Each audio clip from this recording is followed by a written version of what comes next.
I would like to show you a clip of Mitch McConnell being lukewarm and totally useless, and have it be educational.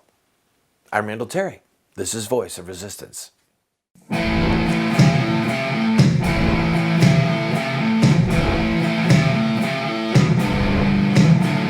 Those who forsake the law praise the wicked.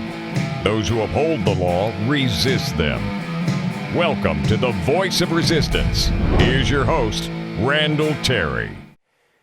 I think that one of the current tragedies that we have, maybe that's a little overstated, but one of the, I don't even know what to call it, laughable moments, one of the jokes on the American public, is that Mitch McConnell is called the Senate Majority Leader. He's not a leader. I mean, if he is a leader, he's got balls and chains on his feet, and he's leading his fellow senators into the swamp, into not honey, but molasses. Just that's Mitch McConnell. Oh, we don't want to say anything too controversial, and we're going to beat Hillary with our candidate. All right, I'll stop. Roll this tape, and you'll see what I'm talking about. So here we go. Now, first of all, what is he doing with his fingers? Why is that happening? This is a man who's saying, look, hurry up, I've got something important to say, and I've got my lines ready to go. Right here I'm going to say my lines now. Let me just say this about the likely Democratic nominee. The notion that support for her would be a support for change is frankly laughable. She represents the views of this administration. She was a part of this administration.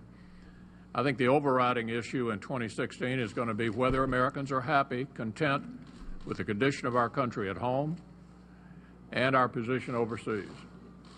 If the American public is happy with where we are at home, an average about 2% growth rate, a typical middle-income family $3,000 worse off now than when the president came to office, and if they're comfortable with America's current position of influence around the world, then maybe Secretary Clinton will win. But I think the country, as is frequently the case after 8 years of one administration, is ready to go in a different direction. And with regard to our nominees, we've got a great bunch. All right. Was there anything there that was inspiring to you? Honest to goodness. Was there anything there that was inspiring? Talking about $3,000 less and America's standing around the world. And who talks like that? Do you talk like that around the water cooler? If you get in a real debate about how horrible the country is going, do you quote, well, the average American family has $3,000 less than it did, and America's standing around the world? This is why we're in a crisis. We don't have leaders. We don't have people who speak with clarity, with inspiration. Mitch McConnell makes me want to take Sominex. No, Mitch McConnell is the Sominex. He wants to put me to sleep. He doesn't inspire me. He makes me want to change the channel. Please, I can't bear this. I'll do anything. I'll even vote for Hillary. Just make this man stop. We've got a great field of candidates.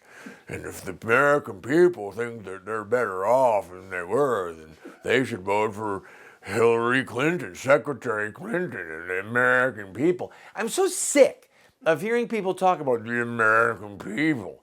Why don't we just admit that there's a divide? Why don't we admit that there's a war going on? And there's people, can I actually quote Mitt Romney? I don't even like Mitt Romney. Can I quote him? There's people who are working and paying taxes, and then there's people who are taking money from the government, okay? That was a true statement.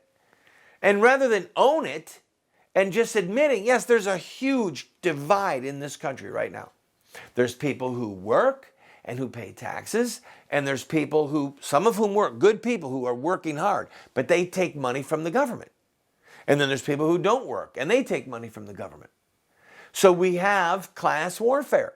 We have a violation of the scriptures. Don't covet, don't steal, 6 days labor, the seventh day rest. Are you hearing me? North the American people are better off than they were 2,700 years ago at the dawn of the Stone Age. Then they should vote for Hillary because I've got a twitch in my finger and I need to keep doing this with my finger on the podium. Just roll that tape. Show him doing that thing with his finger. And I've got a line that I have to say. I've memorized this. If the American people like $3,000, what was my line about $3,000? Where am I? I'm inspiring people. I'm the Senate Majority Leader. Look at me lead.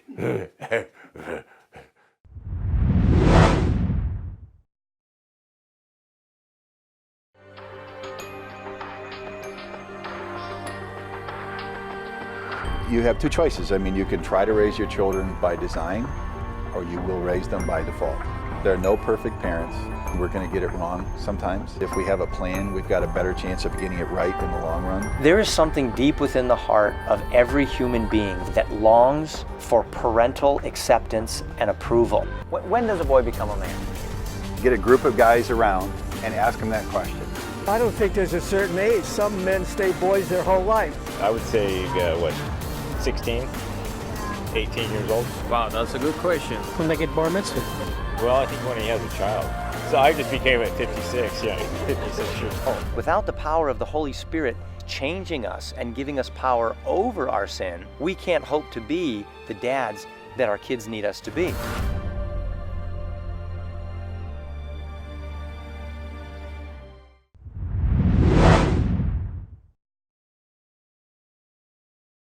Go off script. Yes, go off script.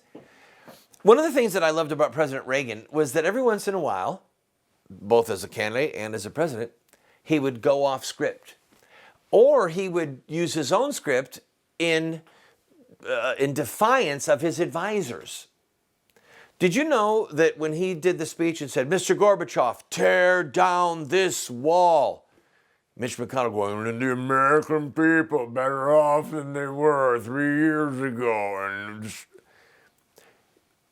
Mikhail Gorbachev, tear down this wall.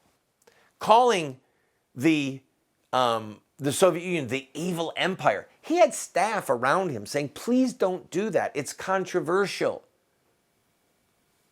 It's incendiary. At one point, he took one of them and he tried to calm down. And he said, I mean to be controversial. I'm trying to be provocative. He wanted to get people thinking. He used words that meant something. I believe it was Kierkegaard that said, and I'm paraphrasing, but the essence of it was that passion, the delivery of the speaking with passion, gives weight to the words that are being spoken, for good or for evil. I mean, roll a little clip of Adolf Hitler. Just not the sound. Just look at him. Look at him flailing about. Look at the passion. He's speaking, and he means it. And he's got tens of thousands of people in person listening, and people listening on the radio. He was a liar. He was a demon-possessed maniac. But he spoke with passion, like he meant it. And that was a part of why people believed him. Does anyone believe Mitch McConnell? Well, if the American people are better off than they were, then they should vote for Secretary Hillary. And I need somebody to give me another milkshake. I need a chocolate milkshake or a Wendy's. What do they call those things that are chocolate that Wendy's makes? And the American people are very intelligent, and they know that a 2% job loss rate means that the unemployment lines are fixed income travesties that tie together meaningless phrases that have no cohesive meaning for anybody. Please, Mitch McConnell, go off script. I want to see Mitch McConnell say, you know what? Hillary is a loser. Hillary is just weird. And I hate her shoes. I would love to hear Mitch McConnell say, I hate Hillary's shoes. Hillary, I know that it would be impolite. It's not polite to mock a woman's shoes or to say that a woman needs a facelift or any number of things. It's not polite. But I would so much love to see Mitch McConnell just go off script and say something that he actually believed. And it wasn't written by some dolt on staff for him. Oh, Senator McConnell, I've got today's lines for you. Say that if the country's better off, then people should go ahead and vote for her. That's really inspiring. Do you have my chocolate shake yet? Is Wendy's open? We want people to speak with passion. Barack Obama won the White House in part because he was so good at reading the teleprompters, okay? He didn't speak extemporaneously. He didn't go off script. He had a script, but he said it with passion. People screaming and cheering, hope and change, and he rose to the occasion and he spoke like he meant it, like he believed it, and he seduced people. Can you imagine somebody saying the truth like they believed it? Hillary is a baby killer.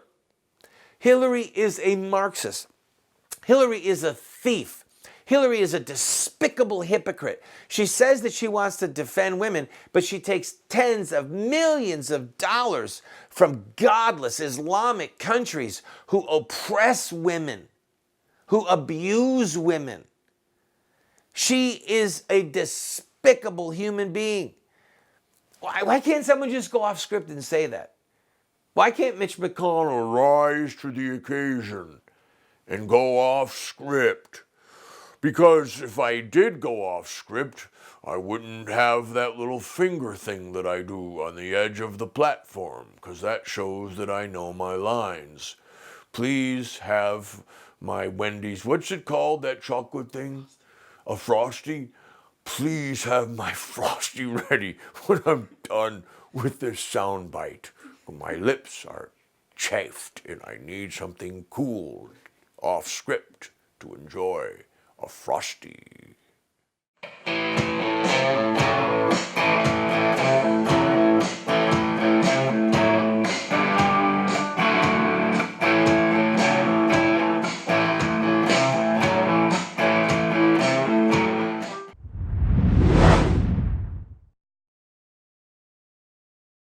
Do you want to get America out of the hands of wicked and unjust men and women who are destroying the republic before our eyes, and put leadership back into the hands of righteous men and women so that we don't die as a nation? Well, you're talking about social revolution, and there are rules in social revolution. We can look at the victorious social revolutions of the past, such as the end of slavery, the end of child labor, women's voting rights, the end of segregation, and so much more, and learn from their victories. Look at their actions, their images, their rhetoric, their sacrifices, and their final fruit. We will send you this series that originally cost $129, 7 books for students, 1 teacher's guide, if you'll give a gift of any size and just pay for shipping and handling. Take advantage of it today.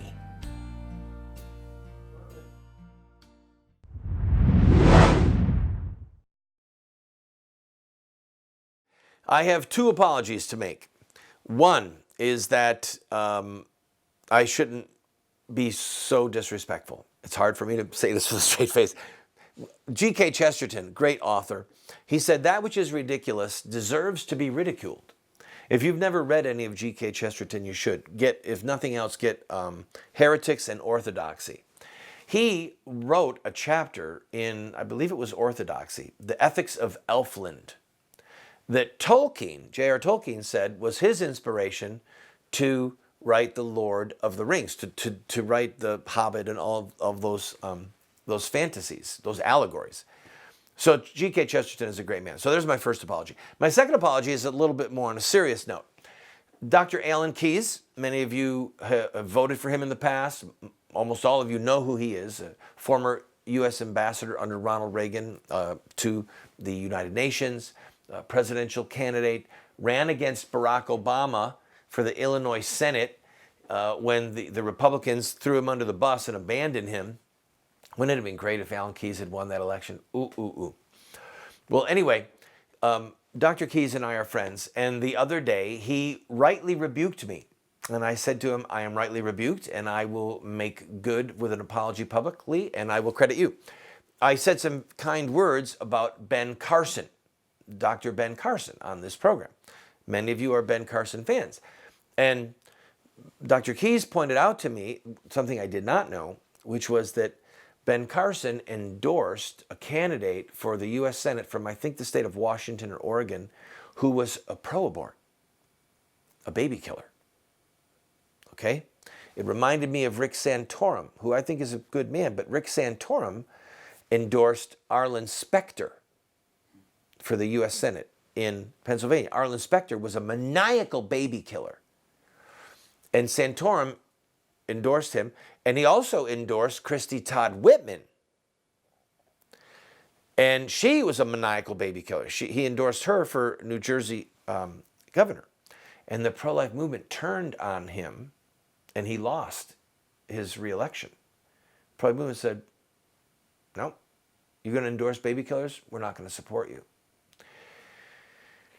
And Ben Carson, by endorsing a baby killer, showed that babies are not that important to him. Just not that important. He's not even in office. He doesn't have any political IOUs. Why would he do that? I'll tell you why. In my opinion, he wants to be, you ready? Not the president. He wants to be the Surgeon General. Ben Carson, in my opinion, is running for Surgeon General. And to do that, he has to get a little bit of favoritism going on, a little bit of due bills owed. He has to make the rounds and show that he's a player, and he's a team guy. So he's going to endorse a Republican baby killer. And maybe that Republican will be in the U.S. Senate, and maybe that Republican will vote for him to be confirmed as the Surgeon General. I could be totally wrong. Some of this is conjecture on my part. But if somebody is a baby killer, then you could say, look, we're on the same team, we're both Republicans, or we're in the same family, whatever you want to say. But I won't endorse you. I won't endorse you. You support the murder of babies. And I put babies' lives ahead of loyalty to the party. So I apologize for saying kind things about Ben Carson. I will not get behind his candidacy.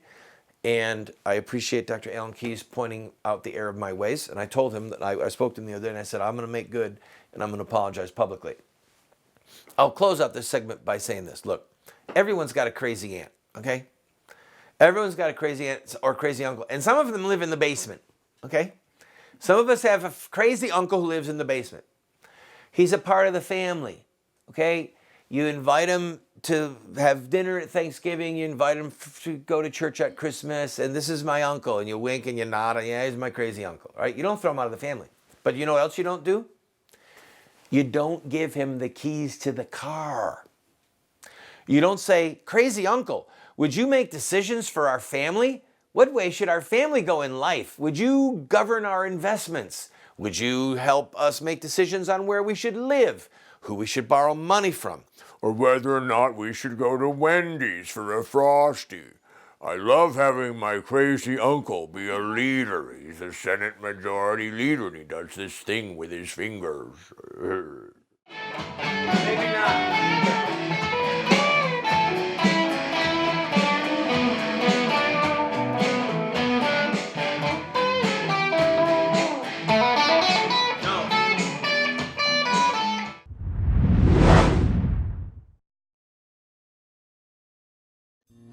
When I was a prisoner in a prison work camp in Alpharetta, Georgia, I had a lot of time on my hands to research who the bad guys were in the death of our culture.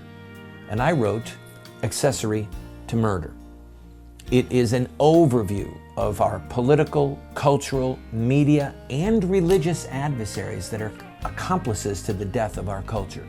I encourage you, get a copy of this and learn the who's who of the bad guys. One of the greatest joys and passions that I have had for almost my entire life is music. And one of the best times that I had was putting together some albums in Nashville of songs that I wrote One of the albums is called Dark Sunglasses Day. This is a country album, a lot of love songs, some patriotic music. We've made it available to you online, and I hope that you'll go take a listen. You might be pleasantly surprised. You might even find yourself singing along.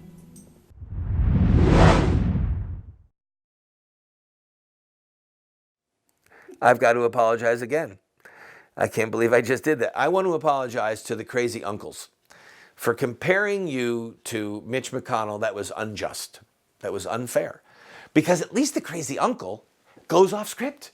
At least the crazy uncle speaks with passion. Everyone, what we should do for Thanksgiving is we should go to Wendy's for our Thanksgiving dinner. Now see, that's crazy. It's off script. But he says it with pathos. He says it with passion. And the kids in the room are going, yay! Crazy uncle said we should go to get a Frosty at Wendy's. At least the crazy uncle is credible. He's believable. You're like, man, he's crazy, but he believes this. But I and the American people are stroking this thing here. Play that tape again. Look at me do that thing with my finger, and I'm about to say something profound, which is why I rubbed the corner of this, because I've got my line. And after my line, oh, here comes my line. Frosty, Wendy's. I'm sorry. I'm sleep deprived. That's what it is. Oh, that which is ridiculous deserves to be ridiculed. We need leaders who, that's why I like Rand Paul. Now, I'm probably going to get rebuked for Rand Paul too, but one of the reasons I liked him, I was so happy that he got in that quarrel with that journalist. I loved it. He went toe to toe, and he turned the tables. He dragged Debbie Wasserman into the debate. In other words,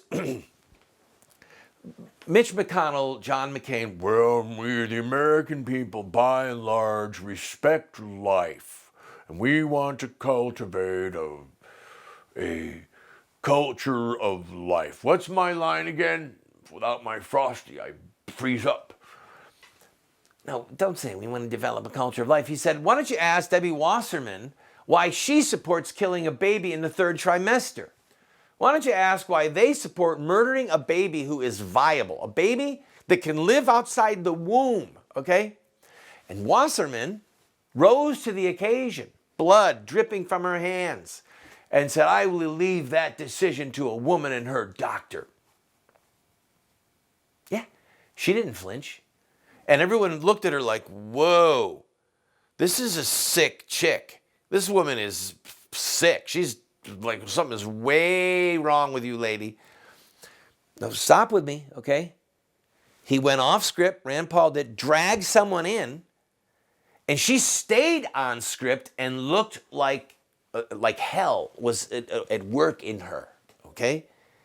We're talking about babies 7, 8 months old in the womb. Babies that, if they're born, can live, all right? Not a problem. They can live.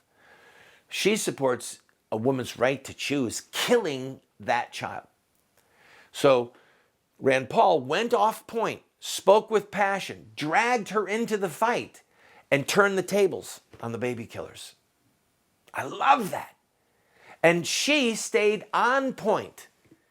She didn't look like Mitch McConnell, but she actually looked worse, which is hard to do. She looked worse. She looked like a cold, calculating, maniacal supporter of murder at all costs. And it happened because Rand Paul went off point, and he had the guts to go toe-to-toe and not care about being politically correct or about giving some cookie-cutter answer. We need people to speak with passion, with pathos, to say the truth without apology.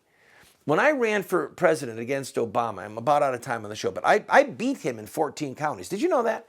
That in the 2012 Democrat primary, I ran in a few states. Oklahoma was one of the states I ran in. And I actually beat him in 14 counties. I beat a sitting president in a Democratic primary because I said that it was a sin to vote for him, that he was a child killer, that no Christian could in good conscience vote for him. I spoke the truth with passion. And people rose to the occasion and said, he's right. And I beat him in 14 counties. I will swear the oath of office to be the president of those 14 counties. Please give me a chance.